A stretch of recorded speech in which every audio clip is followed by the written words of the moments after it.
How did the United States get so big? It wasn't an accident.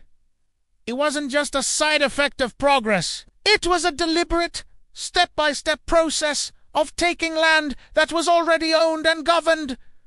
Let's break down how it really happened. Before Europeans arrived, North America was home to hundreds of sovereign native nations. These were complex societies with governments, trade routes, and cities larger than many European capitals at the time. They managed the land through stewardship and collective use, a concept Europeans would exploit. The first step was legal fiction. The doctrine of discovery said that Christian Europeans could claim land inhabited by indigenous people, were demoted from owners to mere occupants. In 1823, the U.S. Supreme Court made this official, ruling that native nations only had a right to live on their land until the U.S. decided otherwise. Theft became law. Next came the treaties over, 370 of them. On paper, they recognized tribal sovereignty and guaranteed land forever.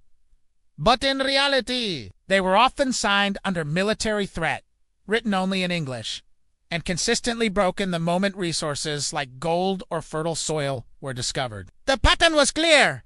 Make a deal, wait for settlers, find value, then force a removal. This removal was official government policy. The 1830 Indian Removal Act legalized the mass expulsion of entire nations. The Trail of Tears is just one infamous example. Tens of thousands of people were forced to march hundreds of miles, dying from starvation and disease along the way. This was an organized, federally funded operation. When nations fought back, the U.S. military responded with total war. They burned villages, destroyed food supplies, and intentionally slaughtered bison to starve Plains tribes into submission. Massacres at places like Sand Creek and Wounded Knee were framed as battles, but they were largely the one-sided killing of men, women, and children. Once the land was cleared,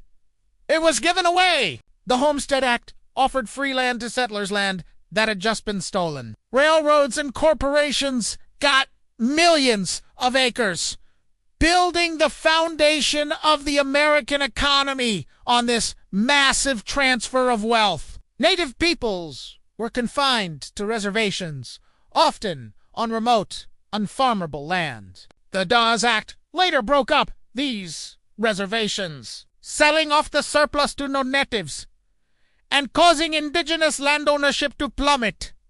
But taking the land wasn't enough. The goal was to erase the culture itself. Native languages were forbidden.